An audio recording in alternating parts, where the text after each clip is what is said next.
Comment, tiens, une bonne question de Yacine que je relève en baissant la tête sur le chat. Comment se remettre en question pour ne pas rester sur nos acquis au niveau de nos compétences? Pour moi, la clé, elle est simple et on l'applique nous-mêmes encore aujourd'hui. C'est d'avoir des mentors qui sont à un niveau ou 2, 3, 4, 5 niveaux au-dessus de toi et qui te challenge et qui t'apportent aussi une vision sur les prochaines étapes, une route, une vision et une route et une clarté sur les choses à appliquer. Et ils vont te challenger sur certaines de tes compétences. Tu vas voir ta marge de progression en eux parce qu'ils seront 4, 5 pas en avant par rapport à toi. Tu vas voir, ah oui, d'accord, donc la prochaine étape, c'est ça, ça, ça. Lui, il l'a fait de telle façon. Il faudra faire attention à ce type d'erreur-là. Voici les résultats qu'ils ont eus en testant ce type de choses. Je vais pouvoir le faire sur mon business.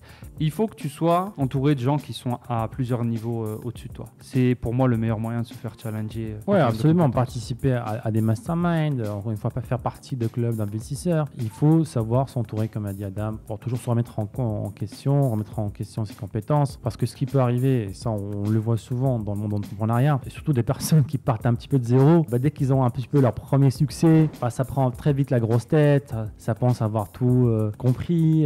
Et on est passé par cette étape-là, hein, je ne vous cache pas, on est passé par cette étape-là où on pensait tout savoir et c'est là en fait que tu prends ton premier ralentissement, gros ralentissement en fait en termes de business, tout ça, et tu le sens et là tu te rends compte en fait que il faut toujours avoir cette fin d'apprentissage, il faut toujours aller chercher l'information et c'est toujours la personne qui est le plus à l'écoute qui va le plus apprendre en fait et ça c'est quelque chose de très très très important que vous devez appliquer dans votre vie, c'est toujours être à l'écoute. L'écoute, c'est pas quelque chose de passif en fait, c'est une des choses les plus actives que vous pouvez faire en fait. C'est écouter, absorber les informations et surtout les informations des personnes qui sont devant vous, au même niveau que vous. En tout cas, vous devez aller les chercher en fait. Vous devez aller rejoindre des masterminds, vous devez aller rejoindre des programmes, même en ligne, hein, encore une fois, on le répète souvent. Internet nous permet littéralement d'accéder à des groupes partout dans le monde. On fait partie dans des masterminds. Là, récemment, on a rejoint un mastermind en ligne où on a payé 24 000 $, donc ça fait à peu près 24 000 €, hein, c'est littéralement pareil maintenant. Donc 24 000 $ pour participer à un truc en ligne, hein, c'est un groupe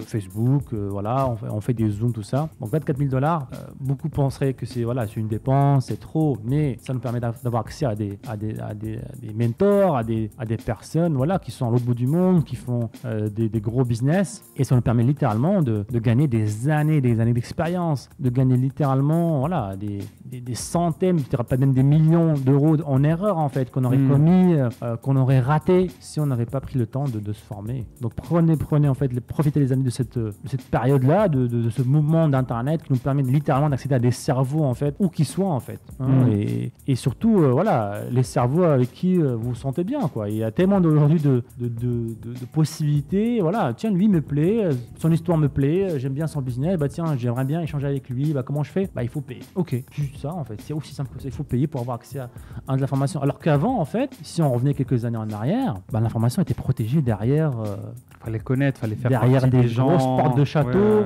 Il fallait vraiment connaître la personne, être d'une famille spéciale. Aujourd'hui, l'information est beaucoup plus disponible et il faut en profiter les amis, il faut en profiter. Si vous avez aimé ce clip, cliquez ici pour voir d'autres clips. Sinon, cliquez ici pour voir l'épisode en entier. Ciao, ciao.